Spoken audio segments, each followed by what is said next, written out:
আসসালামু আলাইকুম সবাইকে।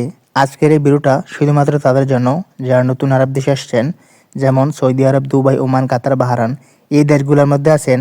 তো তাদের জন্য আজকের এই ভিডিওটা অত্যন্ত গুরুত্বপূর্ণ ভিডিও। কারণ আজকের এই ভিডিওটিতে আছে গুরুত্বপূর্ণ কিছু শব্দার্থ যা আপনার কাজের ক্ষেত্রে এবং কথা বলার ক্ষেত্রে অনেক উপকার হবে। তো না টেনে ভিডিওটি দেখেন। তো প্রথম যে শব্দটি আছে এটা হচ্ছে আমি দুঃখিত দেরির জন্য। এর আরবি অর্থ হচ্ছে আনা আসেফ আত্তাখির। এখানে আনা অর্থ আমি, আসেফ অর্থ দুঃখিত, আত্তাখের অর্থ দেরির জন্য।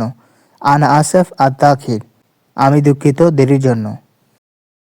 তারপর হচ্ছে আমি আসছি। এর আরবি অর্থ হচ্ছে আনা যায়। এখানে আনা অর্থ আমি, যায় অর্থ আসছি। আনা যায়, আমি আসছি। তারপর হচ্ছে আমি এসেছিলাম। এর আরবি অর্থ হচ্ছে আনা জিদ।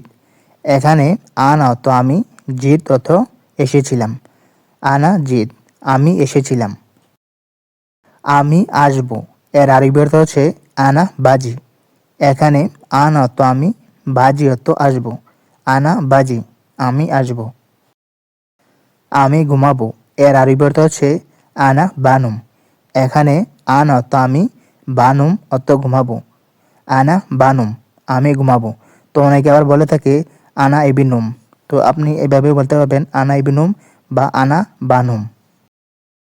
আমি ঘুমাচ্ছি। এর আরবি অর্থ হচ্ছে আনা আনুম। এখানে আনা অর্থ আমি, আনুম অর্থ ঘুমাচ্ছি। আনা আনুম, আমি ঘুমাচ্ছি।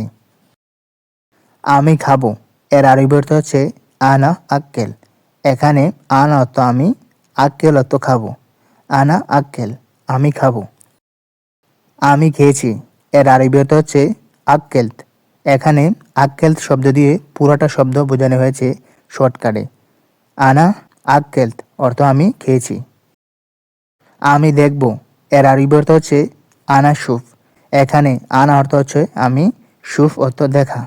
আনা শুফ, আমি দেখব। তুমি দেখেছ। এর আরবি অর্থ হচ্ছে ইনতা শুফতা। এখানে ইন্ত অর্থ তুমি, শুফতা অর্থ দেখেছ। ইনতা শুফতা, তুমি দেখেছ। যদি আপনি কাউকে বলেন তুমি দেখেছ, তাহলে এটা হবে ইনতা শুফতা। আমি দেখেছি। এর আরবি অর্থ হচ্ছে আনা শুফতু।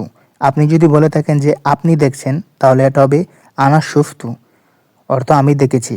এখানে আনা অর্থ আমি, শুফতু অর্থ দেখেছি। আনা শুফতু, আমি দেখেছি। আমি ভেবেছিলাম। এর আরবি অর্থ হচ্ছে আনা ফাক্কার্ত। এখানে আনা অর্থ আমি, ফাক্কার্ত অর্থ ভেবেছিলাম বা মনে করেছিলাম। আনা ফাক্কার্ত, আমি ভেবেছিলাম। আমি ভাবছি। এর আরবি অর্থ হচ্ছে আনা আফাক্কার। এখানে আনা অর্থ আমি, আফাক্কার অর্থ ভাবছি বা মনে করছি। আনা আফাক্কার, আমি ভাবছি। আমি ভেবে দেখব।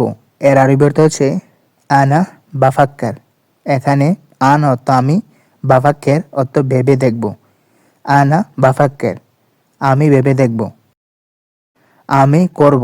এর আরবি অর্থ হচ্ছে আনা সৌই। এখানে আনা অর্থ আমি, সৌই অর্থ করা।